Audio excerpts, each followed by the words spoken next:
Hello viewers, welcome to tickling taste. இன்றைக்கி நம்ம பார்க்க போகிறது பார்த்திங்கன்னா ரொம்பவும் ஹெல்த்தியான ஸ்நாக்ஸ் ரெசிபி தான் பார்க்க போகிறோம். ரொம்பவும் புதுவிதமான ஸ்நாக்ஸ் இது நீங்கள் கேள்விப்பட்டிருக்கவே மாட்டீங்க. இதுவே ஃபர்ஸ்ட் டைமாக நீங்கள் யூடியூப்பில் பார்க்குறீங்கன்னு நான் நினைக்கிறேன். ரத்தத்தில் இருக்கக்கூடிய கொலஸ்ட்ரால் லெவல் அதே போல் குளுக்கோஸ் லெவல் இது ரெண்டையுமே பார்த்திங்கன்னா கட்டுப்படுத்துறதுக்கு இந்த ஸ்நாக் ரெசிபி ரொம்பவுமே யூஸ்ஃபுல்லாக இருக்குது.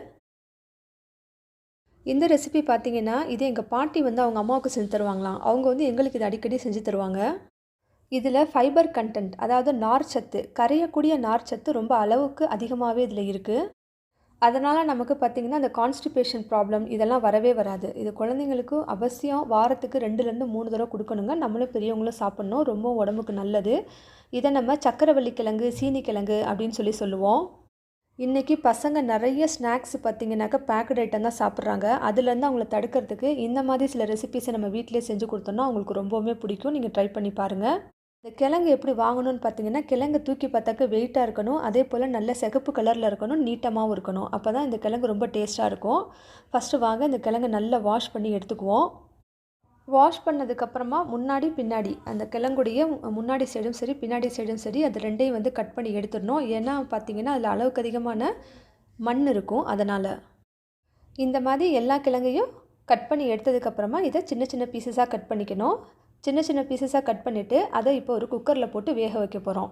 இது ஒரு முக்கியமான விஷயம் என்ன அப்படின்னு பார்த்தீங்கன்னாக்க, இதை வேக வைக்கும்போது ஆவிலையும் வேக வைக்கலாம், இல்லை குக்கரில் வேக வைக்கிறதுனால வேக வைக்கலாம். குக்கரில் வேக வைக்கும்போது கொஞ்சம் கேர்ஃபுல்லாக வேக வைக்கணும். ஒரு 2 விசில் இல்லைனா 1 விசில் கொடுத்துட்டு ஆஃப் பண்ணிடணும். குக்கரில் இந்த கிழங்கு மூழ்கிற அளவுக்கு தண்ணி சேர்த்துட்டு அதை மூடி போட்டு ஒரு 2 விசில் கொடுக்கணும். வாங்க அந்த பக்கம் அது வெந்துக்கிட்டு இருக்கட்டும். அதுக்குள்ளாட்டி நம்ம இந்த பக்கம் இன்னொரு ப்ரிப்ரேஷன் பண்ணிடுவோம். அரை மூடி திருகிய தேங்காய் எடுத்துக்கணும். இந்த தேங்காய் பார்த்திங்க அப்படின்னாக்க, நாம் திருகும் போதே அந்த வெள்ளை பகுதியை மட்டும் திருகி எடுத்துக்கணும். அந்த கருப்பு பகுதி எடுக்கக்கூடாதுங்க. தேங்காய் நல்லா தூய வெள்ளையாக அப்படியே இருக்கணும். இதை ஒரு மிக்சி ஜாரில் சேர்த்துட்டு நல்லா ஃபைனாக அரைச்சிக்கணும். தண்ணி எதுவுமே ஊற்ற தேவையில்லை. ஊற்றாமல் இந்த சும்மாவே கிண்டி கிண்டி விட்டு ஃபைனாக அரைச்சிக்கணும். அரைச்சிட்டு அடுத்து இதை ஒரு வாணலில் சேர்க்கணும்.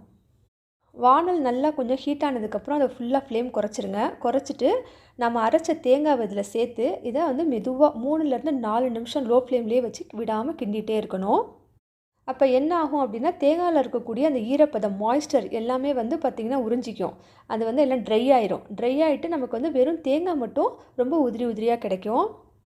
இதுக்கு பேர் தான் என்ன அப்படின்னாக்கா டெசிகேட்டட் கோகோனட் அப்படின்னு சொல்லுவோம். பாருங்களேன், தேங்காய் இப்போ உதிரி உதிரியாகிடுச்சு. முன்னாடி இருந்ததுக்கும் இப்போ இருந்ததுக்கும் நல்ல வித்தியாசம் தெரியுது. இப்போ இந்த தேங்காவை இன்னொரு பிளேட்டுக்கு அப்படியே மாற்றிடுங்க. அது கொஞ்சம் ஆறிட்டு இருக்கட்டும் நமக்கு. இது பார்த்திங்கன்னா ஃபேனில் வச்சு இதை ஆற வைக்கணும்னு அவசியம் இல்லை. இது ஒரு பிளேட்டில் போட்டுட்டு எல்லா சைடும் கொஞ்சம் அப்படியே ஸ்ப்ரெட் பண்ணி விட்டுட்டு இதை அப்படியே ஓரமாக வச்சுருங்க. அதுக்குள்ளாட்டி இந்த சைடு நமக்கு சக்கரவள்ளி கிழங்கு வெந்துருச்சு. கிழங்கு பாருங்கள் எந்த அளவுக்கு வேகணும் அப்படின்னா, நம்ம ஸ்பூன் வச்சு ப்ரெஸ் பண்ணும்போது பார்த்திங்கனாக்கா கொஞ்சம் உடையறதுக்கு டைம் எடுக்கும். அந்த மாதிரி வேக வச்சுக்கணுங்க. ரொம்ப போட்டு வேக வைக்கக்கூடாது. அப்படி நம்ம செஞ்சோன்னாக்கா ரொம்ப கூழ் மாதிரி ஆயிரும் கிழங்கு. இப்போ வெந்த எல்லா கிழங்கையும் வேறு ஒரு பவுலுக்கு மாற்றிடணும். மாற்றிட்டு இதை கொஞ்சம் நேரம் அப்படியே ஆற விடுங்க. ஆற விட்டதுக்கப்புறம் கை பொறுக்கிற சூட்டில் எல்லா தோலையும் நீக்கிடணும். நிச்சயமாக கிழங்கை வேக வச்சுட்டு அதை தண்ணியில் போடக்கூடாதுங்க. கிழங்கை வேக வச்சுட்டு ஒரு பவுலுக்கு மாற்றணும். அதை ஆற வைக்கணும். ஆற வச்சுட்டு அதுக்கப்புறமே நம்ம இந்த தோல் எடுக்கணுமே தவிர்த்து பச்சை தண்ணியில் சேர்க்கக்கூடாது. இப்போ ஆறின கிழங்குல நல்லா மேஷர் வச்சு மேஷ் பண்ணிக்கோங்க. ஃபஸ்ட்டு மேஷர் வச்சு மேஷ் பண்ணிவிட்டு அதுக்கப்புறம் கையால் ஒரு சின்ன ஒரு பால் கூட இல்லாமல் நல்லா இதை நம்ம மசிச்சு விட்டுறணும். இப்போ ஸ்வீட் பொட்டேட்டோ ஃபுல்லாக எல்லாத்தையும் மசிச்சாச்சு. மசித்ததுக்கப்புறம் இதில் முக்கியமாக இப்போ நம்ம சேர்க்க போகிறது 1 டேபிள் ஸ்பூன் அளவுக்கு நாட்டு சர்க்கரை, அப்படி இல்லைன்னாக்கா பொடிச்ச வெல்லம், அப்படி இல்லைன்னா நீங்கள் வீட்டில் இருக்கக்கூடிய நம்ம நார்மல் வெள்ளை சுகர், அதாவது ஒயிட் சுகரே சேர்த்துக்கலாம். அதே போல் 1 டேபிள் ஸ்பூன் உருக்குன நெய் சேர்த்துக்கணும். இது பட்டர் சேர்க்கக்கூடாதுங்க, நெய் தான் சேர்க்கணும். இது எல்லாத்தையும் சேர்த்துட்டு இதை கையாலே நல்லா கம்ப்ளீட்டாக பிணைஞ்சு விட்டுறணும். இந்த ரெசிபி செய்கிறதுக்கு பார்த்திங்கன்னா ஜஸ்ட்டு ஒரு 5 நிமிஷம் தாங்க ஆகும். கிழங்கு நம்ம வேக வச்சு எடுத்துட்டோன்னா போதும். அதுக்கப்புறம் இது செய்கிறதுக்கு பார்த்திங்கன்னா ஒரு 5 நிமிஷம் மட்டுமே தான் ஆகும். ரொம்ப நேரம் எடுக்கவே எடுக்காது. இப்போ பாருங்கள் எல்லாத்தையும் பிரட்டினதுக்கப்புறமா இந்த அளவுக்கு நமக்கு கெட்டியான பதத்தில் கிழங்கு இருக்கணும். அப்போ தான் நம்ம இதை பாலாக பிடிக்க முடியும். கிழங்கு எடுத்து பிடிச்சோம் அப்படின்னாக்கா அழகாக பால் மாதிரி பிடிக்க வரணுங்க. அந்த பதத்தில் இருக்கணும். இப்போ நம்ம பிணைஞ்சு வச்ச கிழங்கை எடுத்து ஒன்று ஒன்றா எல்லாத்தையும் என்ன பண்ண போகிறோம் அப்படின்னா பால் மாதிரி உருட்ட போகிறோம். உருட்டிட்டு அதை லைட்டாக ஒரு நம்ம எப்படி வடையை தட்டுவோமோ அது மாதிரி தட்டி நம்ம வைக்கணும். ரெசிபி ரொம்ப சிம்பிள் தான். ரொம்ப ஈஸியான ரெசிபி தான். ஆனா வந்து ரொம்ப நேரம் சொல்லியிருக்கேன்னு நினைக்க வேணாம். இதில வந்து சில நுணுக்கமான பாயிண்ட்ஸ்லாம் சொல்லியிருக்கேன். அதெல்லாம் நல்லாவே நீங்க கவனிச்சு பார்த்தீங்கன்னா புரியும். நம்ம யூடியூப்லேயே ஃபஸ்ட்டு இந்த ரெசிபி வந்திருக்கு அப்படின்னு சொல்லி நான் நினைக்கிறேன். இது முன்னாடி வந்திருந்தான்னு எனக்கு தெரியல. ஏன்னா இது வந்து எங்க ஃபேமிலியில வந்து செய்யக்கூடிய ஒரு ரெசிபி. மசிச்ச கிழங்கா இருந்த எல்லாத்தையும் பார்த்தீங்கன்னா, பால்ஸ் மாதிரி நம்ம உருண்டையா தட்டி வச்சுட்டோம்.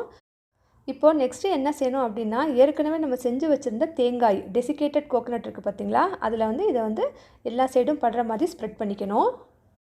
அந்த சீனி கிழங்கு மேலே ஃபுல்லா எல்லா சைடும் கோட் பண்ணிறணும். இதே போல் எல்லா பால்ஸ்க்கும் செய்யணும். இந்த சீனி கிழங்க நம்ம சும்மா வேக வச்சும் சாப்பிட்லாம். இல்ல குழந்தைங்க சாப்பிட மாட்டாங்க அப்படிங்கிறதுக்காக இந்த மாதிரி செஞ்சு குடுக்கலாம் நம்ம.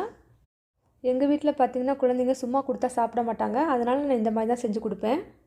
நீங்களும் இத அவசியம் இந்த ரெசிபி ட்ரை பண்ணி பார்த்துட்டு கமெண்ட்ஸில் எப்படி இருந்துச்சுன்னு சொல்லுங்கள். யாரெல்லாம் இதே மாதிரி மெத்தட் வந்து நீங்கள் ஃபாலோ பண்ணி இதுவரையும் செய்கிறீங்க அப்படிங்கிறத நீங்கள் கமெண்ட்ஸில் சொல்லுங்கள்.